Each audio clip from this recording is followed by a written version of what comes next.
Hello, everybody. Welcome to the big show. My name is Mickey. This is Mickey in the Middle, the quintessential show for Middle Americans, where all Middle Americans are welcome. Doesn't matter where you've been, doesn't matter where you're going, just matters that you're here right now with us discussing the topics of the day. We are going to have a very serious conversation today. It, it's going to be serious, but I'm going to try to keep a good heart in this. So anyway, before we get into that, let's do the Mickey in the Middle. I was going to say Mickey in the Middle Special Olympics, because this is special. Everybody that joins in, as soon as you make a comment, I make a note of that. Just want to say who came in first, second, and third. So congratulations to Susie. Susie has gone from silver medal Susie to gold medal Susie, gold medal Goebel. Congratulations on the first to comment tonight. And then Darla Joe, silver medal Stuart Bennett coming in second with a silver medal. And then Don, bronze medal Ledger down there in Arizona. Just want to say welcome to the big show, everybody. Carolyn, you just finished off of the podium. Normally it's gold medal Carolyn. And she's but she's fourth place today, so she's just off the medal stand. So, hey, welcome to the big show, everybody. Today, I got a lot of notes today because yesterday, right before we got off the air, somebody said, hey, there was a shooting down in Texas. I'd heard about it, but I didn't do any research on it. And today I did a lot more research on it. And I did a lot of thinking. I watched a lot of the pundits. I watched a lot of the things that were on there. And I've got some encouraging words. I got some encouraging words. I don't know. I just made so many notes. I made so many notes, and I've changed this. These are all the notes that I've made for the entire time. I mean, it just goes on and on and on and on. But what happened in Uvalde, Texas, was an absolute tragedy. 19 kids were killed, 2 adults. 21 people were shot by what I would consider a crazy person, anybody that would inflict that much horror on others, anybody that would take a life. Anybody that would take a life is scum of the earth to me. We have wolves, we have sheep, and we have sheepdogs, and the sheepdogs try to protect the sheep, the herd. And there are more good people in the world than there are bad people, but we have to look at the reality of the world in which we live in order to move forward as a country and as a community. And Mickey in the Middle, I'm here to try to give perspective inside of the world in which we live in. And I talk about the 20% of the crazies on the left and the 20% of the crazies on the right, and their political agendas in order to move the world in the way that they want it. But I seriously believe that the 60% of the people that are in the middle, whether you're right-leaning conservative or a left-leaning liberal or progressive, we all have a place for everyone in the United States of America. And it doesn't even matter whether you're in our country, as long as you kind of embrace the concept that we're all in this together. There's almost 8 billion people on the planet. And that's a lot of people. And the vast majority of those people are good people. Now, there are some exceptions to that. And I'm going to talk about that here in just a little bit. But I'm going to start by reading some of the stuff that I have written on this. It is quite extensive. It goes on forever and ever and ever. So, hey, Katie, how you doing? Glad to see you're here with the show. So let me start reading this because I have to take this in order because if I get out of order, then it's not going to make sense, and I'm going to be all over the place. So, uh, first thing I wrote was hold on to your seats. This is going to be different. I'm going to be a little bit more serious than I normally am because this is a very, very serious topic. Uh, but I am going to start with a prayer.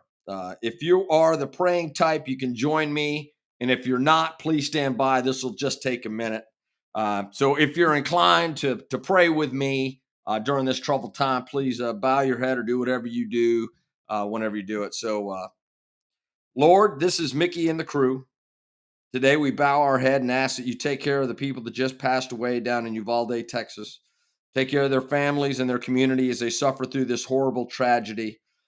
Let our country grieve with them during this difficult time, and please give us the wisdom to see our way forward so that this never happens to another community again. Amen.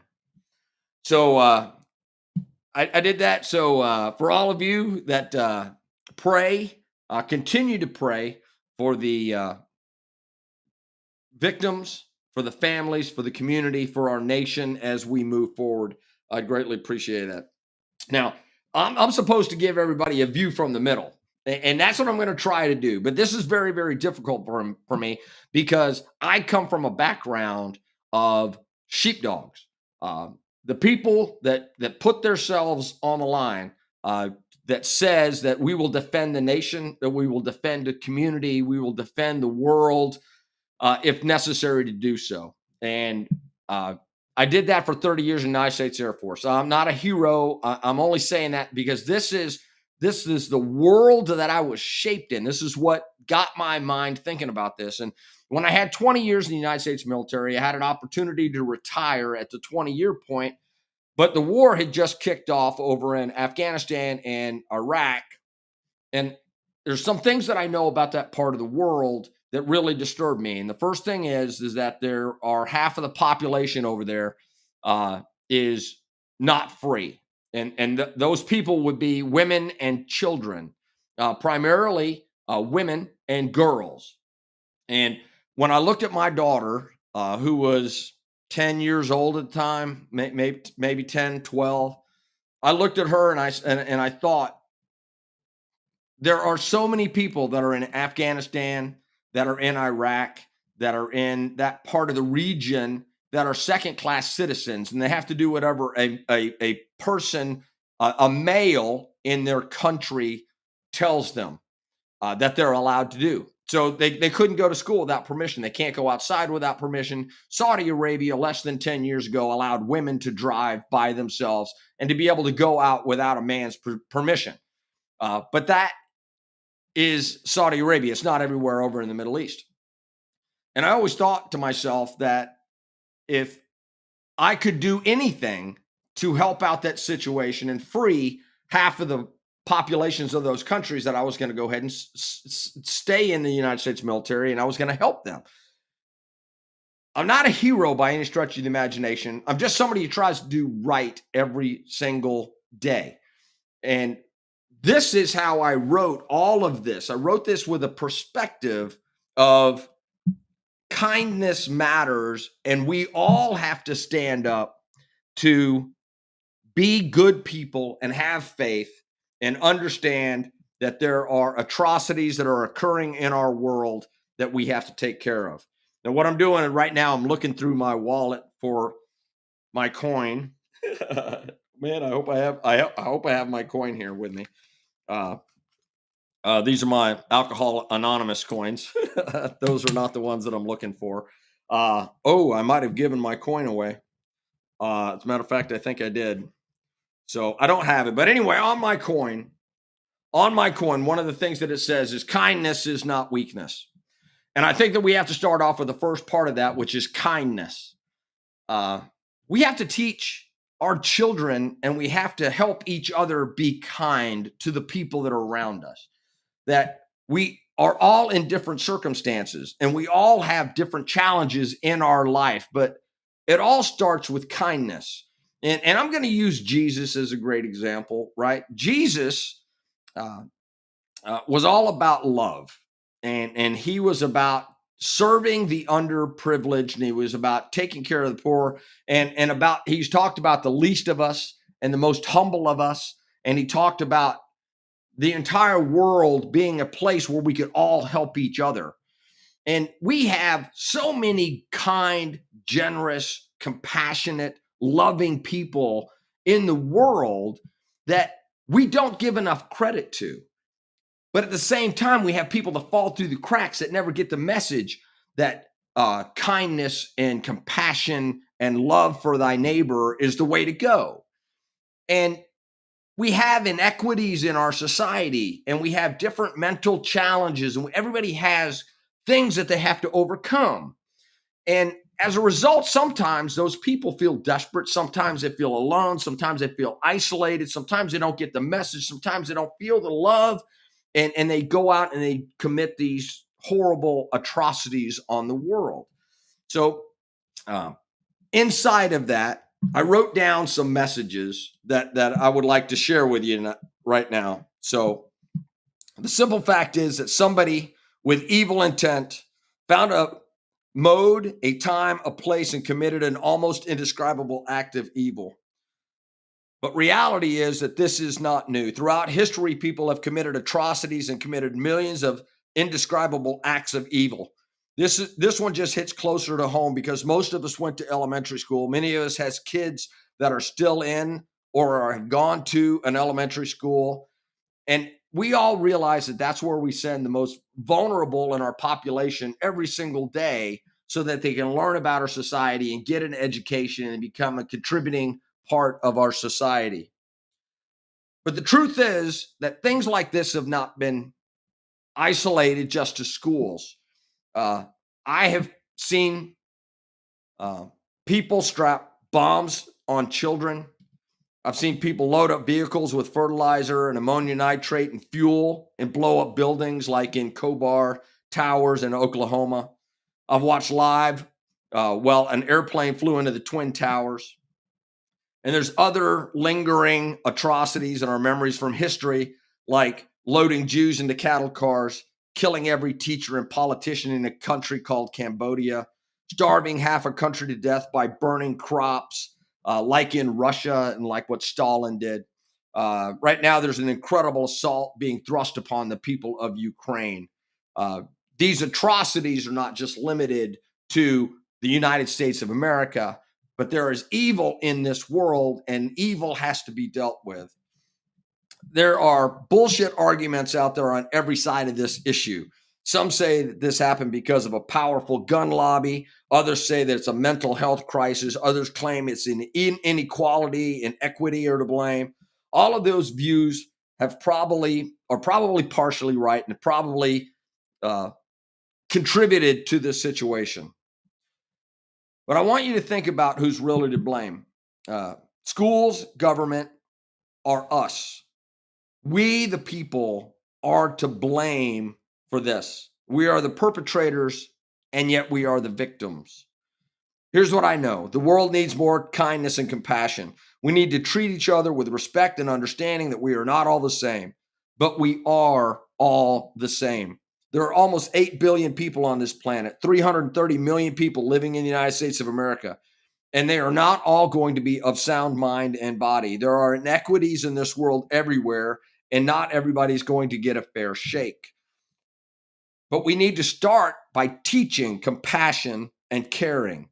We need to teach our children how to take care of each other and that they can contribute to society and they can be appreciated by society for who they are as individuals. We need to take a chill pill and help those around us figure out how to navigate their way through this world without having to resort to unspeakable acts of terror. There are two sides of this coin. The first is kindness is not weakness. The second is protecting ourselves and our family and our community is not violence. But what happens when all of that fails? What happens when all of that fails? When people refuse to accept the only way to deal with a violent person is violence. It's really great that we have non-aggressive, non-violent ways of dealing with criminals like lasers and tasers and, different nets and things like that that are being employed by police agencies around the world. But the simple fact of the matter is we're not teaching our kids about compassion, but we're also not teaching them about violence either. We take all of the schools and we say you're not allowed to have guns there. We take all of our public buildings and we say, hey, look here, we're going to protect these public buildings and we're going to protect all of these huge social events and we're going to protect concerts and we're going to protect X, Y, and Z. But we don't teach our children about that. And I find that to be very, very disturbing. And to tell you the truth, I believe that they're making our children a bunch of nonviolent, passive aggressive sissies that don't know how to deal with the Putins of the world, the Xi Jinpings of the world, the King Jong-un, the Crown Prince of Saudi Arabia, Mohammed bin Salman, MBS for short.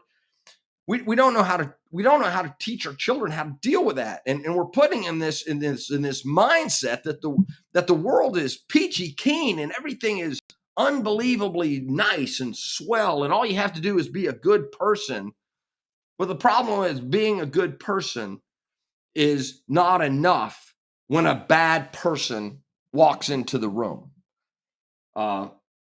There are many other of the 20 or 30 mass murdering son of a bitch governments around the world, like Sudan, Somalia, Rwanda, Cuba. We haven't even talked about mafias, gangs, cartels, sex traffickers, money launderers, bullies. All those that are out there who cannot see that the government has a problem protecting our children don't want to even deal with the fact that Russia is basically invaded Ukraine and is killing thousands and thousands of people over there. Yeah, Jackie. Hey, Jackie, how you doing? Yes, crazy people exist. A crazy person did this. Jackie, 100% that a crazy person did this. We all know this. Will said, evil exists and no amount of gun control legislation or laws will ever make it go away. That is true. Thank you, Will. Will Hughes, who was over in the Middle East with me, said after 9/11, we didn't ban airplanes. We secured the cockpits. We need to fortify the schools. We do need to score to this. Nicole says a bunch of Will Hughes. Chicago and LA are two of the most dangerous cities in the country, but we never hear of any school shootings there. Why not? What are those schools doing differently than every other school? That's what the thing is. That's what we have to figure out. And Don Ledger says in LA, they lock them in. And that is true. And then the last comment on this section of my writing was, do you realize that kindness only works with people that are kind? Right? Now, I want you to think about the mind-blowing implications of that. Kindness only works with other people who are kind. Because if you have somebody that's mean enough to go into a school and shoot it up or invade another country and start killing, then all of a sudden you're dealing with the person that's not on the same level playing field with you because they're willing to go to a higher level of violence. Now, I'm not trying to make a political statement here, but I am trying to help the situation go about the security of our schools. And this is what I wrote. And by the way, this right here is my wife's jacket. She was the principal of a school. She was in charge of security at a school. If a tornado came in, they had drills. If an active shooter came in, they had ways of dealing with that. They have taken it very, very seriously in Cabot. They've secured the front of all of the buildings. They keep all the rest of the doors locked. They have protocols in place.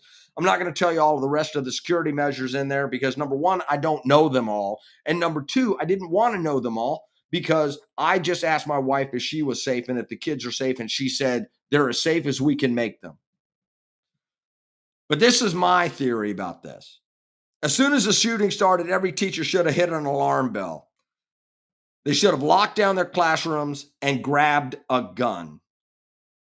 And everybody goes, oh, you can't have guns in classrooms. Well, why not? How come you can't have guns in classrooms? When the violence comes to your door, you have to be ready. I have firearms in my house. And the simple fact of the matter is if anybody comes into my house to do harm to my family or do harm to me, I have to have the means to protect myself because they're not breaking into my house to bake cookies. And we're not talking about the people and the moms and the dads and the aunts and the uncles and the grandmas and the grandpas that go to school every single day to take care of the kids and are going there for altruistic things. We're talking about a response to somebody that's crazy like this. The principals and vice principals should have been rolling like Charlie's Angels and Hawaii Five-O rolled up into one. My beautiful wife, Tanya, was an expert marksman in the United States Army. She was the first woman to compete in the international German USA military arms competition. She placed third out of everybody that was in USAFE, in the United States Air Force, or United States Army, German Army competition, and there were 100 people there. She placed third place. Later in life, she became a principal of a high school. Here's the deal. She was not allowed to carry a weapon on campus. She's an expert marksman and she has loved children her entire life. All she wants to do is take care of kids and, if necessary, defend them. She was an expert marksman, and I would like to share the irony of you that she was not allowed to carry a weapon whenever she went to the school. Now, some laws have been changed in Arkansas. I don't know what those changes are, but I do know that the laws have changed in Arkansas, and hopefully they're changing across the country. Almost everywhere I go, I expect there to be armed people around me. This includes when I go to Walmart, when I go to restaurants, even when I go to church. I know that where I go to church, people carry, and it's concealed carry, and nobody's doing anything. You want to know why? Because we feel like we have to secure the place where we worship. And I know that there are security protocols in place where I go. I go to 2 different churches, but I know that there are security protocols in place to deal with crazy people. Sometimes I go to places where I feel less safe. Certain neighborhoods, certain parts of the city, out in the country, neighborhoods, white, black, Hispanic. I don't know if I consider it unsafe, but I know that there are some places that I go that have nothing to do with race. It only has to do with I'm not familiar with the area. And because I'm not familiar with the area, I might become a target. I taught my daughter how to go to different events and watch the surrounding area because there are people in this world who are willing to do evil. And she's only 5'3" tall and she only weighs 100 pounds. So that means that if she doesn't defend herself, somebody might be able to take advantage of that situation. So I taught her how to defend herself. When I go to parts of the city, like industrial areas, homeless encampments, rundown neighborhoods, even when I go in the woods, I don't go in the woods without a lighter, bug spray, and a gun in case I run across a pack of wild dogs or a bear or a lion or a tiger. Simple fact of the matter is there's 2 parts to this equation. The first part of this equation is we have to do a better job about teaching everybody about compassion and kindness and how to get help to solve your problems. We do a terrible job about talking to each other about how to solve difficult problems inside of a house. If a parent calls up social services and said, I have a crazy child, we need to do something about that, the state has to have the ability to act. If somebody calls up and says, I have somebody that's a neighbor of mine that I think is violent, we have to be able to have a way to deal with that. We have to be able to deal with the problems on an individual basis so that nobody falls through the cracks. And that comes down to compassion and kindness. We have to be able to teach compassion and kindness to the people that are in our schools that are growing up. We need to do this online. We need to do this in the grocery store. We need to do this. Go back to old-fashioned Southern hospitality, opening doors for each other, saying please and thank you, saying yes, sir, and no, ma'am, having respect for everybody that you deal with. When I deal with people, it doesn't matter whether they're older than me or younger than me. I always try to respond with yes, sir, no, sir, yes, ma'am, no, ma'am. yes, they, no, they, or however that works. But that's only half of the problem. The half of the problem is we need to be a more kind and compassionate society. But the flip side of that is we have to be able to deal with shit when it goes off the rails. And that means in our school system. And we have to let everybody know that the world is full of evil just because it's the nature of the world. Most animals die violently in the wild. And the wild is right outside of my door in Cabot, Arkansas, when I hear animals in the woods being attacked by different animals. And you can see it on the Nat Geo channel when lions eat gazelles and alligators get antelope. The simple fact of the matter is there is an inherent danger in society once things get out of balance. And the question is how do we deal with that? When kindness and compassion and getting help fails, how do we deal with that? And by burying our head in the sand, it's not helping. We have to face the reality that this is going to happen again. But how can we prevent it when kindness and compassion fails? The only way to do that is fortify our schools. And they go, well, that's going to cost a lot of money. Yeah, it's supposed to cost a lot of money. It's going to have to cost a lot of money in training. It's going to cost a lot of money in resources to secure buildings. It's going to be able to make barriers and to lock down and to be able to make sure that every teacher has the ability to not only defend themselves, but defend the children that are in their care. There are custodial staffs. There are people all over that can be taught how to respond in this type of an environment. And the simple fact of the matter is, it's gotten to a point now where taking people's guns and gun control doesn't even make sense, because what you're asking me to do is, in a world of violence, to give up the ability to protect myself and to protect my family and make me more vulnerable because we have a problem in one of our institutions. And I hate to put it like that, but the simple fact of the matter is that if you want to protect our most vulnerable, you have to have sheepdogs ready, willing, and able to protect our most vulnerable. So I'm going to go back to the comments. Carolyn says, I read a small incomplete statement, CNN, I believe, that the shooter texted another student telling him what he was planning. That's crazy. Darla says, schools in Devon, Texas have posted that their staff is armed. Good for them. That is awesome. Like I said, they should have, as soon as the shooting started, they should have, everybody should have hit an alarm bell. It should have been available, should have got 911, all available responding.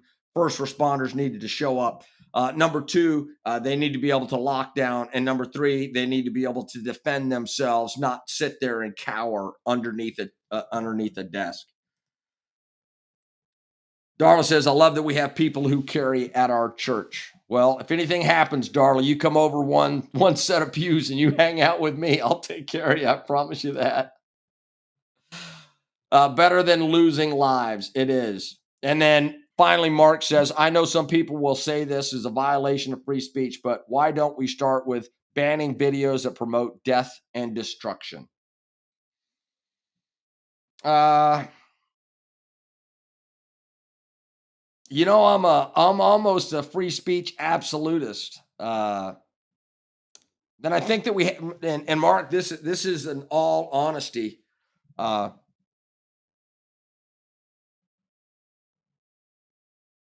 Violence is going to happen in our society. It just is. I mean, look at Ukraine. Russia went into Ukraine. Look at the situation is in Rwanda, Somalia. It happens all over. Look at the drug cartels. We need people to understand that kindness and compassion and caring is where we need to start. But hiding violence and death and the realities of the world from our children and not giving them proper perspective on violence, on evil people, on situations where they have to be concerned, and how to properly respond to that is what the problem is.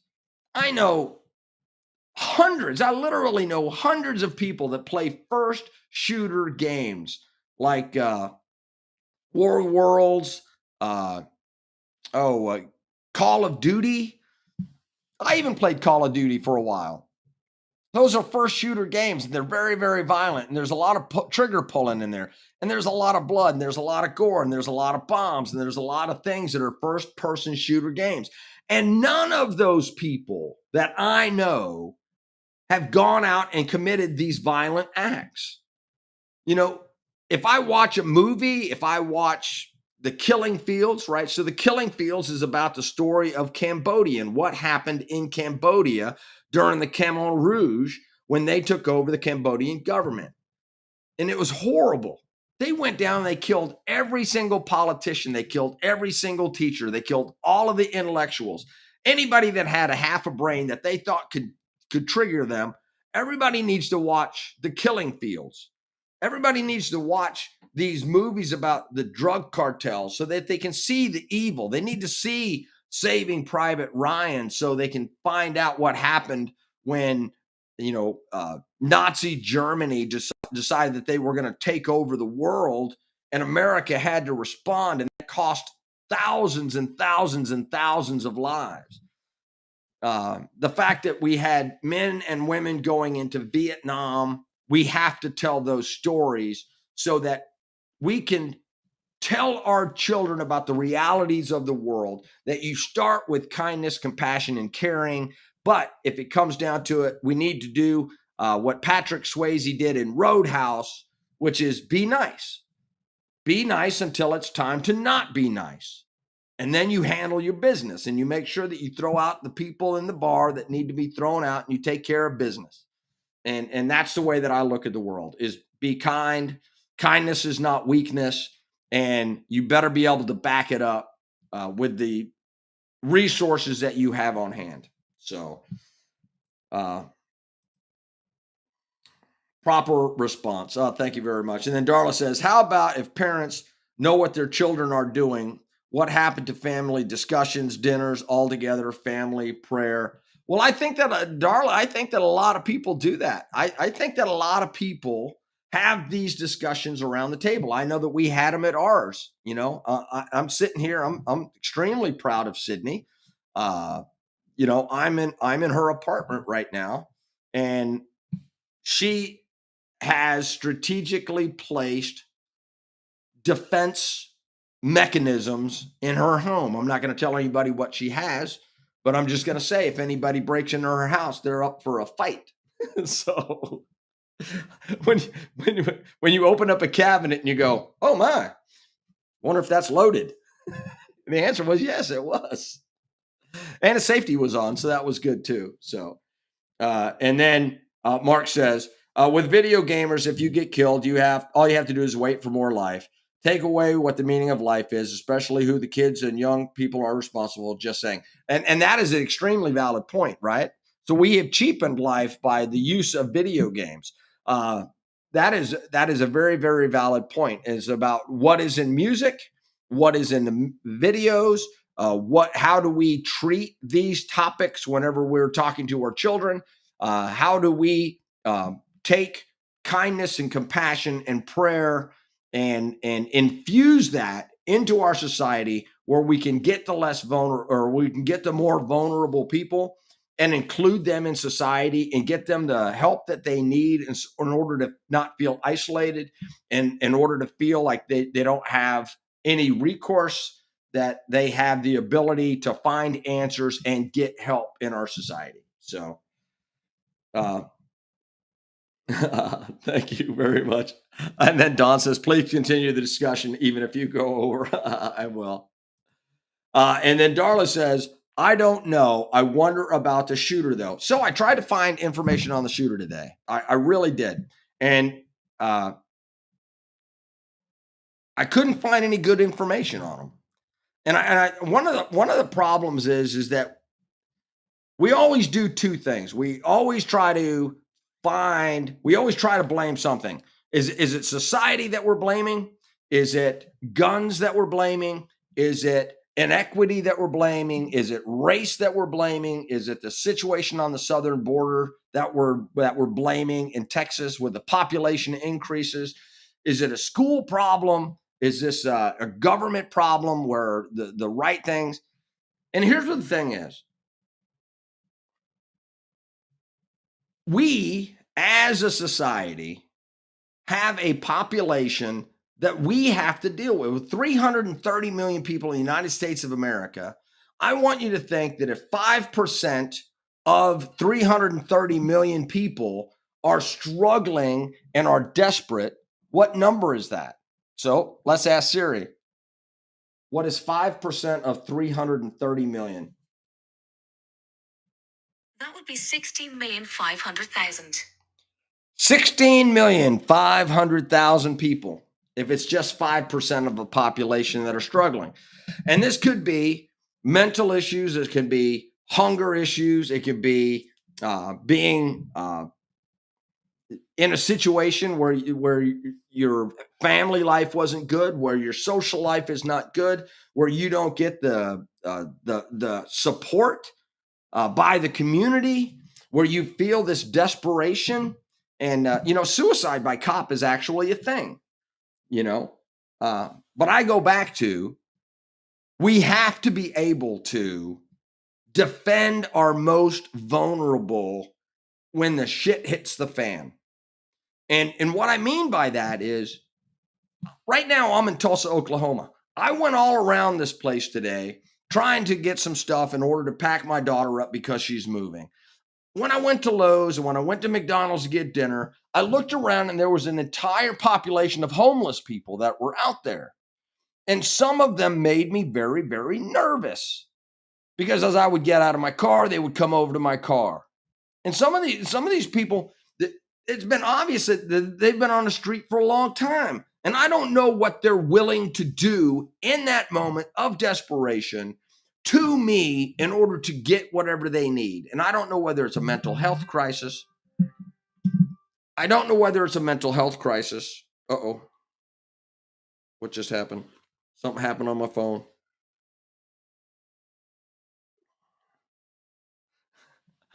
Nicole, keeping me safe. I don't know whether I was in danger in any of those situations, but here's what the deal is. I was ready, and I'm just going to leave it at that. So what we need to do is remember, try to find ways to not only be kind and compassionate, but also to teach everyone around you that. And it doesn't matter whether they're your friends, whether they're your children, whether your family, whether they're in your church, whether they're in your community. Remember, always push kindness and compassion and understanding. But don't be weak. Don't acquiesce to the simple fact that somebody says that we have to not defend ourselves and that we must be cowards and cower and wait for somebody else to come along. We must teach our population to be kind and compassionate, but be ready and be ready to face the evils of this world. So you start with a simple concept that kindness is not weakness and protection is not violence. So without further ado, I'm going to be out here. We might continue this conversation tomorrow. Thank you very much, Nicole. I appreciate that. And Jeff LeMay says, this comes back to parenting. If you allow kids to entertain themselves, things will go sideways eventually. I do believe that to be true, Jeff. Thanks a lot for tuning in. Susie, we're going to do these real quick. Replying to Darla, Joe, Stuart Bennett starts with a family, I believe. Yes, but a lot of these people don't have families, and that means that as a community, we need to be able to embrace them. Being kind in general, office stores, driving at home, online as well, right? Be kind online. I'm not always kind online. A lot of times I call people stupid. I apologize to everybody I've called stupid in the past. Helps diffuse some of the pain folks are in. That is very, very true. And then finally, last but not least,